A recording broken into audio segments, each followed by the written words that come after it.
Vaxtınız xeyir.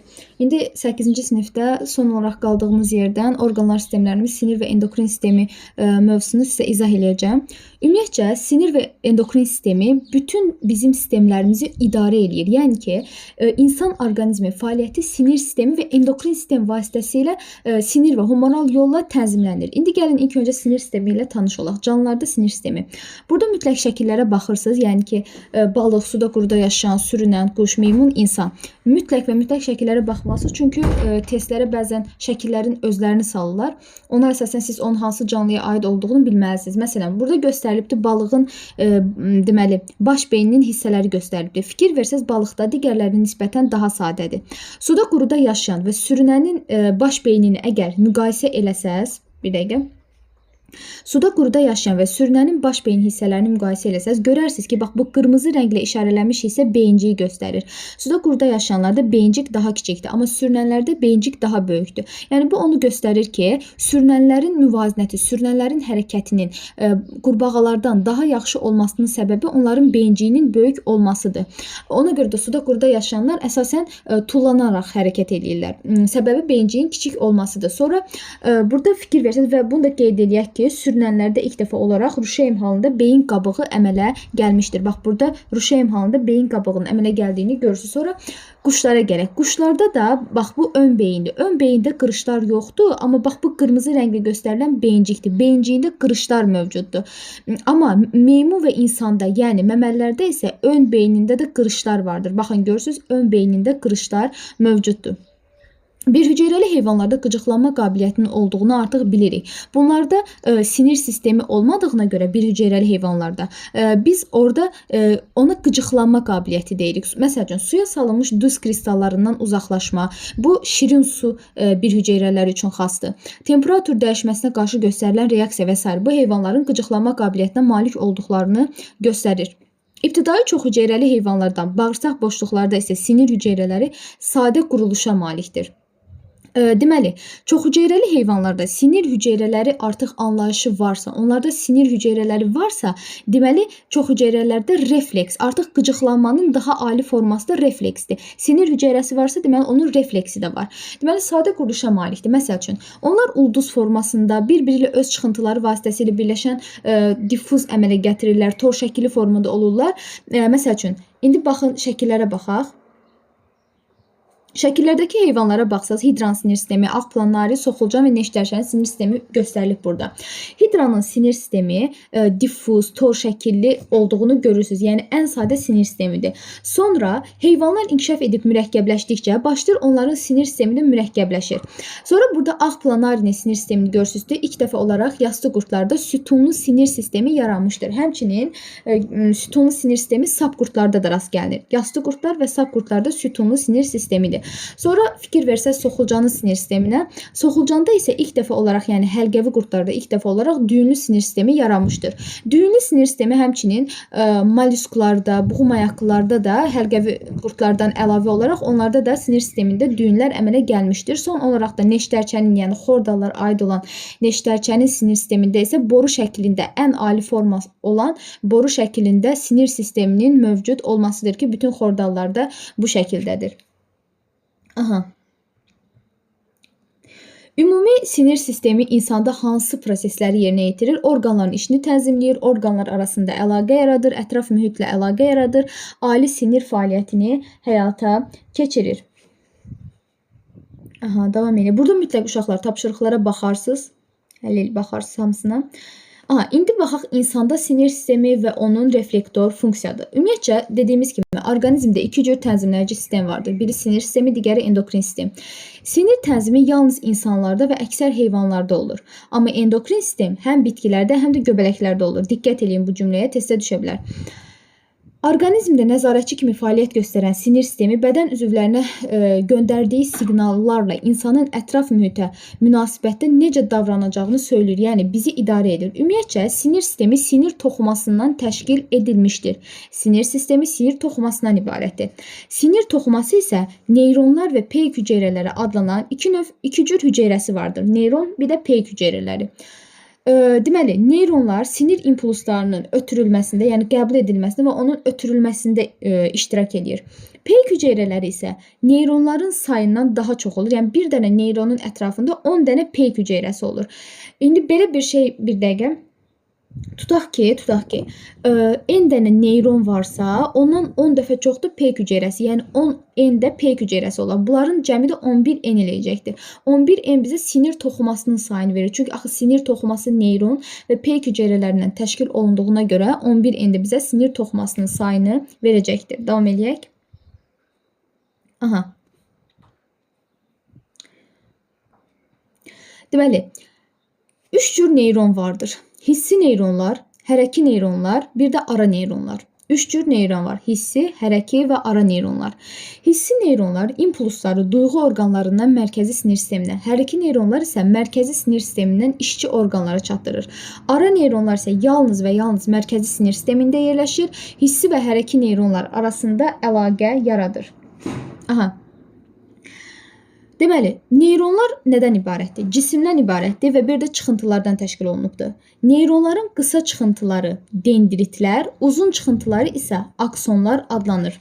Qısa çıxıntılar dendrit, uzun çıxıntıları nə adlanır? Aksonlar adlanır. Hər neyronda bir dənə akson vardır. Bunu yadınızda saxlayın. Neyronlar dedik ki, və bu neyronların, hissi və hərəki neyronların aksonlarının yığını sinir sisteminin ağ maddəsinə əmələ gətirir. Miyelin qişanı əmələ gətirir.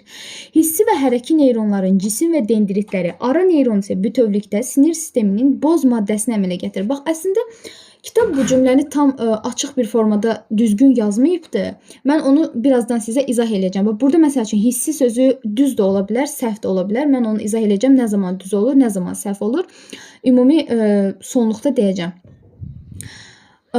Deməli, neyronlar bir-biri ilə çıxıntıları vasitəsilə təmas yerləri, yəni sinaps adlanan hissələrlə bir-biri ilə əlaqələnir. Doğulduqdan sonra insanlarda və əksər heyvanlarda neyronlar çoxalmır. Niyə çoxalmır? Çünki onlarda hüceyrə mərkəzi olmadığına görə neyronlar çoxalmır.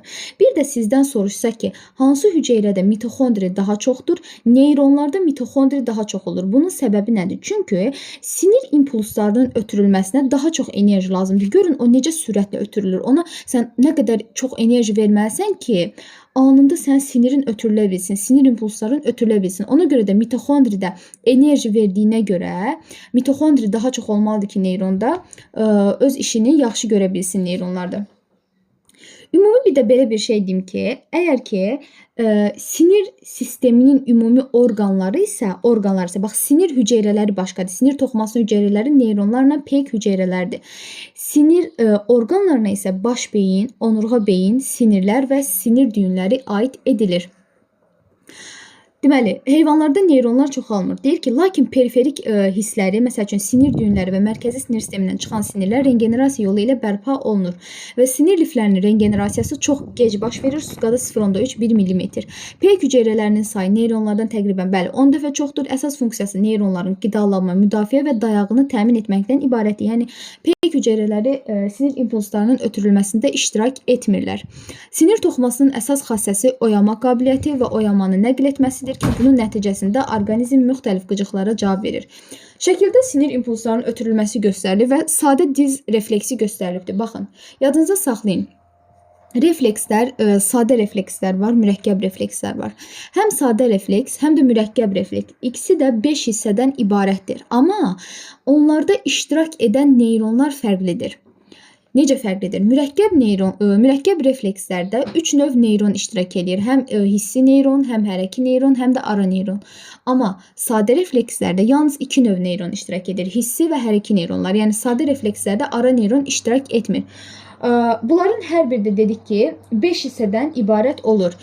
Reseptor hissədən ibarət olur, yəni qıcığı qəbul edir. Sonra hissi yoldan ibarət olur, mərkəzi sinir sistemindən ibarət olur, hərəki yoldan ibarət olur və son olaraq da işçi orqandan ibarət olur. Fərqi yoxdur. İstəyir sadə refleks olsun, istəyir mürəkkəb refleks olsun. Onların fərqi sadəcə olaraq orada 3 dənə neyron və ya 2 dənə neyronun iştirak etməsindən irəli gəlir. Burada şəklə diqqətlə baxın. Baxın. Burada mavi rənglə göstərilən hissi yoldur, hissi neyrondur. Niyə? Birincisi, zaten görürsünüz ki, hissi yol vasitəsilə ox mərkəzi sinir sisteminə doğru gedirsə, deməli hissi yol vasitəsilə gedir də. Çünki reseptor vasitəsilə biz qıcıqları qəbul etdik, sonra hissi yol vasitəsilə mərkəzi sinir sisteminə ötürülür. Əgər ki, burada oxlar göstərilməsəydi, yəni bu biri yuxarı, biri aşağı oxlar göstərilməsəydi, biz necə biləcəkdik ki, bunlardan hansı hissidir, hansı hərəkidir?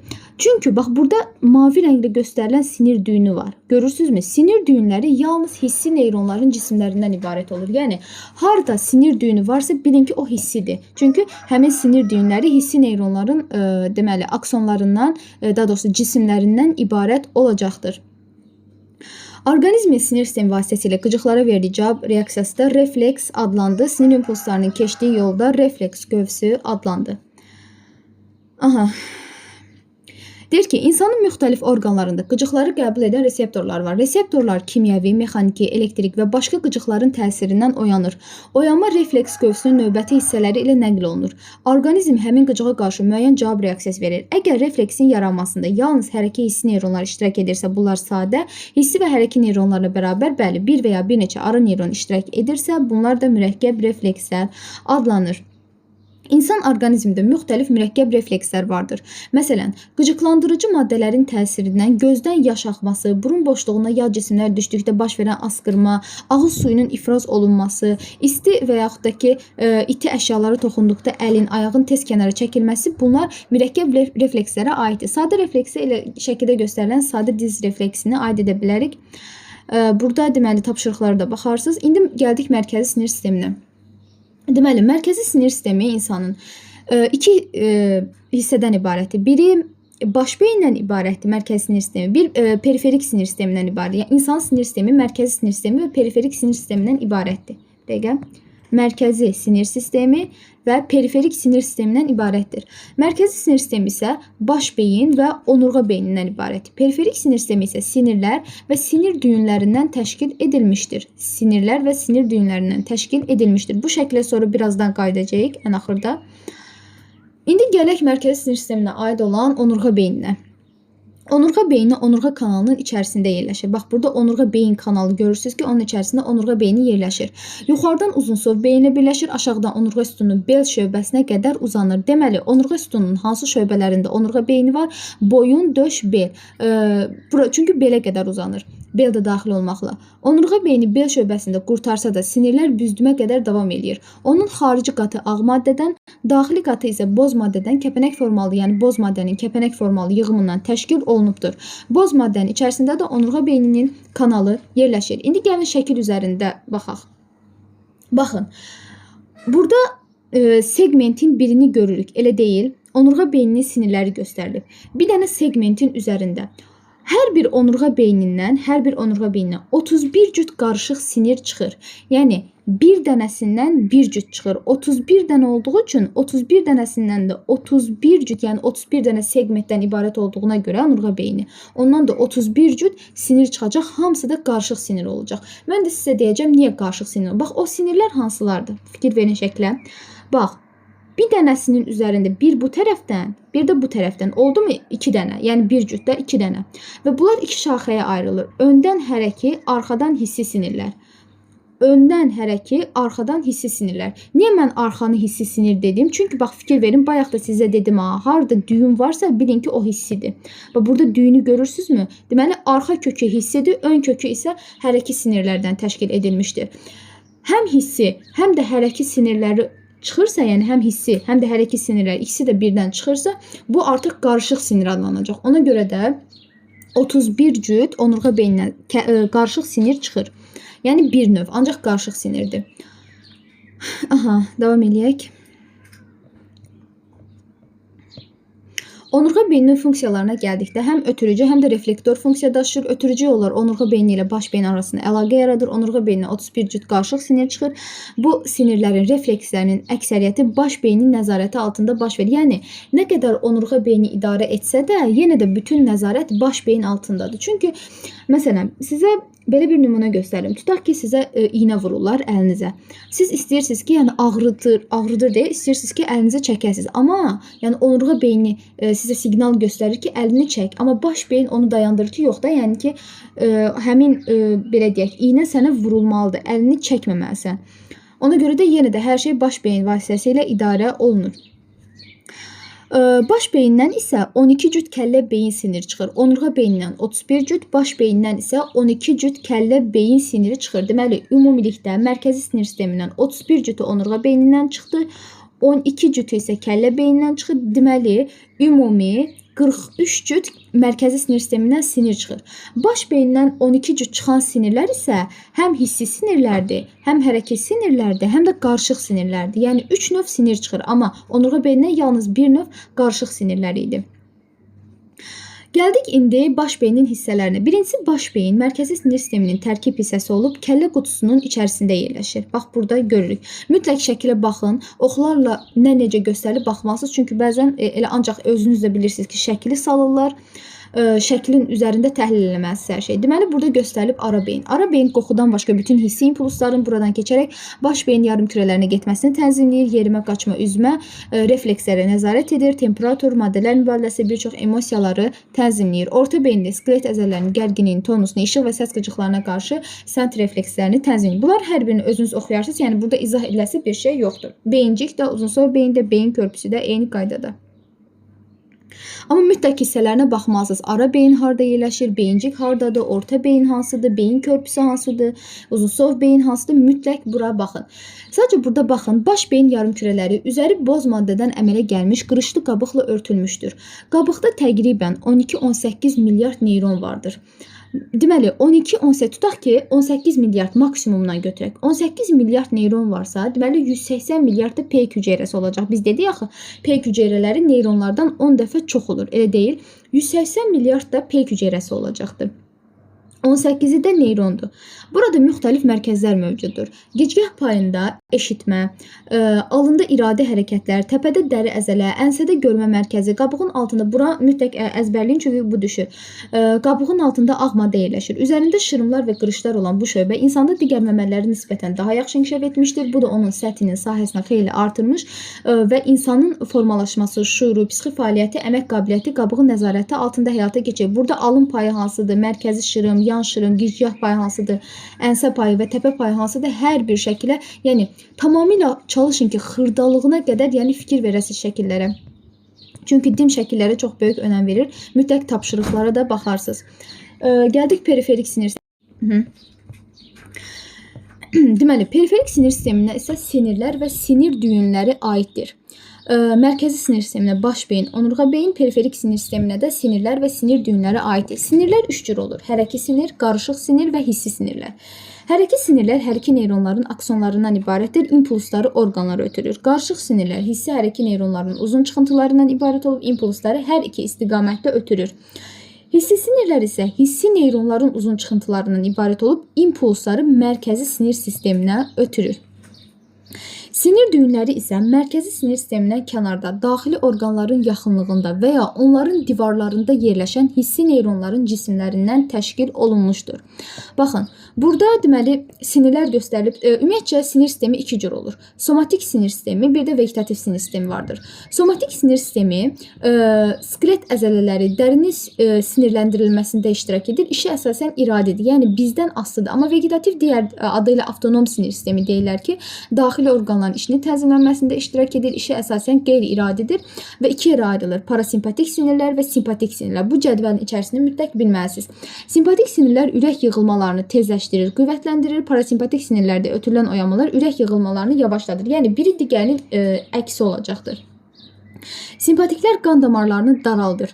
Parasimpatiklər isə qan damarlarını genişləndirir. Mədə əzələlərinin hərəkətini və mədə şirəsinin ifrazını zəiflədən simpatik sinirlərdir. Bağırsaqların dalğavari hərəkətini zəiflədən simpatikdir. Göz bəbəyinin genəldən də yenə simpatik sinirlərdir. Burada fikir versəz, məsəl üçün, belə yadınızda saxlaya bilərsiniz ki, simpatik sinirlər, yəni ki, təsəvvür edin ki, qarşı məsəl üçün simpatiya oyanıbsa, bu zaman necə olur? Ürək yığılmaları tezləşir, ürək tez-tez döyməyə başlayır da, elə deyil. Sadəcə olaraq burada qalan hamısı zəiflədir, qan damarları daralır, sonra ifraz mədə əzələlərinin hərəkəti, mədə şirəsinin ifrazı zəifləyir, bağırsaqların dalğavari hərəkəti zəifləyir. Simpatikdə bir dənə ürəklə göz bəbəyindən başqa göz bəbəyi də genəlir. Digər hamısı zəifləyir. Parasimpatik isə tamamilə onun əksi olacaq. Yəni simpatikdə ürək tezləşirsə, parasimpatik də zəifləyəcək. Bax, parasimpatikdə isə hamısı güclənir. Yalnız göz bəbəyi ilə ürək simpatiyin əksi, yəni bir-birinin əksi olacaq. Bu şəkildə yadınızda saxlaya bilərsiniz. Gəlin indi əslində bu şəkil yox, digər şəkilə görə izah eləsək daha yaxşı olacaqdır. Gözləyin.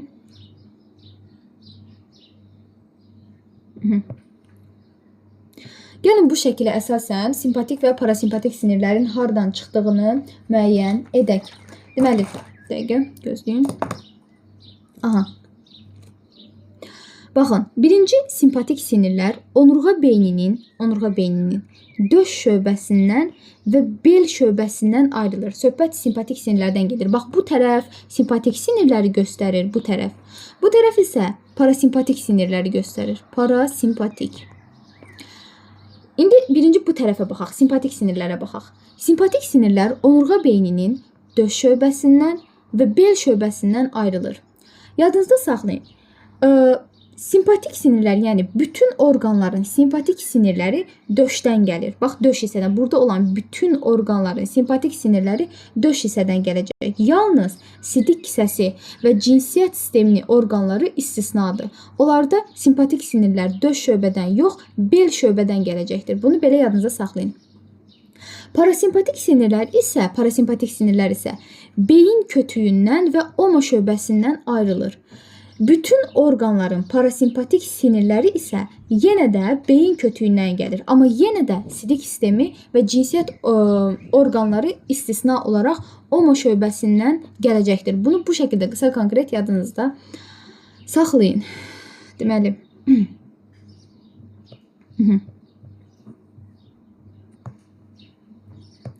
sonra endokrin sistemimizə də baxaq.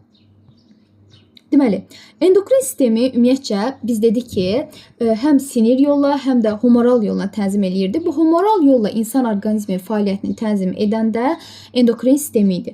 Endokrin sistemimizdə 3 növ, yəni vəzlər aiddir. Daxili sekresiya vəzləri, xarici sekresiya vəzləri və qarışıq vəzlər. Daxili sekresiya vəzlərinin axacaqları olmur. İfraz etdikləri əgər bioloji fəal maddələr birbaşa qana keçirsə, yəni axacağı yoxdur deyəndə elə başa düşməyin ki, o heç yerə axmır. Orada sizə demək istəyir ki, yəni çölə və yaxud da ki, hər hansı bir orqan boşluğuna axmır da, o ancaq qana axırsa daxili sekresiya vəzidir. Xarici sekresiya vəzlərinin isə xüsusi axacaqları olur. Belə deyək də, onlar ya hər hansı bir bədən boşluğuna, hər hansı bir orqanın boşluğuna axır, ya da ki, xaricə çıxır. Tərdir, ağız suyudur, göz yaşı, süd, mədə, qaraciyər, qulaq kiri, piy və s. vəzlərdir ki, bunlar xarici sekresiya vəzlərinə aiddir. Burada heç bir şey, yəni daxili sekresiya vəzləri epifiz, hipofiz, qalxana bənzər vəzi, qalxana bənzər ətraf vəzlərdir, timusdur, börəküstü vəzlərdir. Bunların hər birini oxuyursunuz, mütləq şəkildə hormonlarını da əzbərləyirsiniz və hansı işə baxdıqlarına da mütləq baxırsınız. Yəni burada izah ediləsi bir şey yoxdur. Eyni dərəcədə qarışıq sekresiya vəzlərinə də mütləq baxırsınız. Deməli, bir də burada sizə bu hormonlar haqqında, məsəl üçün, burada mədalatı vəzi hormonları, insulin, biraz da glikoqon haqqında deyim ki sizə.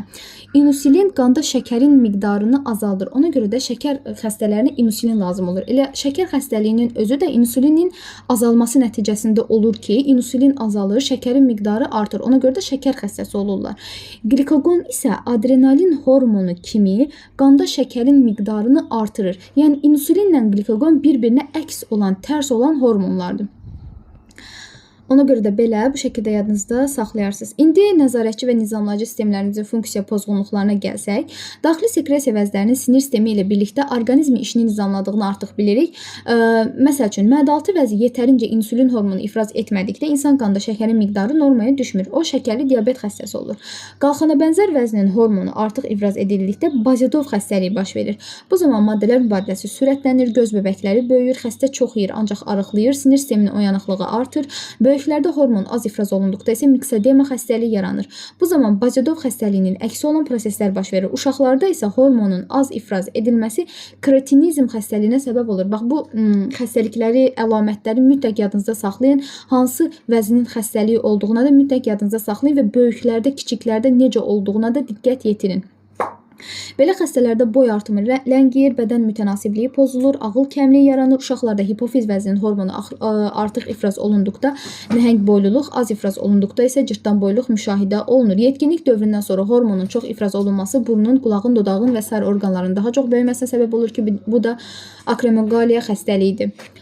Deməli, burada da həmin xəstəliklərin yaratdığı fəsadları görürsünüz, həmin insanları görürsünüz. Şəkillərə də baxın. Bəzən elə ola bilər ki, şəkillə düşər sizə. Xəstəliyin adını yazmaz. Şəkildən sonra müəyyən edərsiniz. Bu şəkildə. Burada diqqət yetirin ki, bəzi vitaminlərin yaxşı mənimsənilməməsi də sinir sistemi xəstəliklərinin səbəblərindəndir. Bu vitaminlərin çatışmaması insanda psixi qüsurların yaranması ilə nəticələnir. İki cür olur sinir sistemi xəstəlikləri. Bir, sonradan qazanılan xəstəliklər var, bir də irsi xəstəliklər vardır. Sonradan qazanılan xəstəliklər, məsəl üçün, qripdir, polimielitdir, meningitdir, ağırlaşması səbəbindən mərkəzi sinir sistemində və ya aparıcı yollarda baş verir. Bir də ki, müxtəlif zəhərlər, alkoqol, nikotin, narkotik və sair maddələrin təsirindən yaranır. İrsi xəstəliklər isə bəzi vitaminlərin yaxşı mənimsənilməməsi, bəzi fermentlərin sintez olunmaması səbəbindən irsi xəstəliklər yaranmış olacaqdır. Bir də sizə bayaq dediyim həmin o deməli hissi neyron hissəsi var idi. Onu izah edəcəm sizə. Baxın uşaqlar, bir dəqiqə həmin cümləni mən axtarım. Həmin yerə qayıdaq. Baxın, burada sizə deyir ki, hissi və hərəki neyronların aksonlarının yığını sinir sisteminin ağ maddəsinə əmələ gətirir. Bax, burada heç bir problem yoxdur. Tamam. Mərkəzi sinir sistemi də olsa, yəni amma ki, ikinci cümlədə deyir ki, hissi və hərəki neyronların cisimləri və dendritləri ara neyron bütövlükdə sinir sisteminin boz maddəsini əmələ gətirir. Burada deməyib bizə mərkəzi sinir sistemidirmi, periferik sinir sistemidir, biz hardan bilək? Çünki fərqli olacaq. Niyə fərqli olacaq? Mərkəzi sinir sistemindən söhbət gedirsə, ağ maddənin fərq yoxdur. Hərəki və hissi neyronların aksonlarından ibarətdir. Yəni, kitabda olduğu kimi, bu hissə, baxın, kitabda olduğu tamam düzdür. Yəni, fərqi yoxdur. Bu isə hissi və hərəki neyronların aksonlarının yığını sinir sisteminin ağ maddəsini miyelin qişanı əmələ gətirir. Amma bu hissə isə yerinə görə yanlış da ola bilər, düz də ola bilər. Nə demək istəyirəm? Boz maddə deyiləndə desə ki, mərkəzi sinir sistemində boz maddə nədən əmələ gəlir? Siz o zaman hərəki neyronun cisim və dendritini götürəcəksiniz və ara neyronu bütövlükdə götürəcəksiniz. Çünki bunların içərisində, yəni bunlar mərkəzi sinir sisteminin içərisində olur. Amma hissi neyronun cisim və dendritini götürə bilməzsən. Axı hissi neyronun cisim və dendritləri mərkəzi sinir sistemindən kənarda idi. Sən necə mərkəzi sinir sistemində hissi neyronunun da cisim və dendritlərini boz maddənin əmələ gəlməsində iştirak etmək kimi götürə bilərsən ki, ümid edirəm, baxın nə demək istədiyimi başa düşdünüz. Ümumi belə deyim ki, baxın, hissi neyron var, hərəki neyronlar var, bir də ara neyronlar var. Hissi neyronlar da dendrit cisim aksondan ibarətdir. Hər üçü dendrit cisim aksonlar ibarətdir.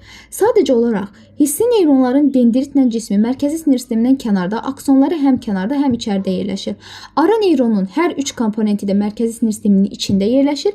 Hərəki neyronun dendritlə cisimləri mərkəzi sinir sisteminin içində yerləşir, amma aksonları isə mərkəzi sinir sistemindən qıraqda yerləşir.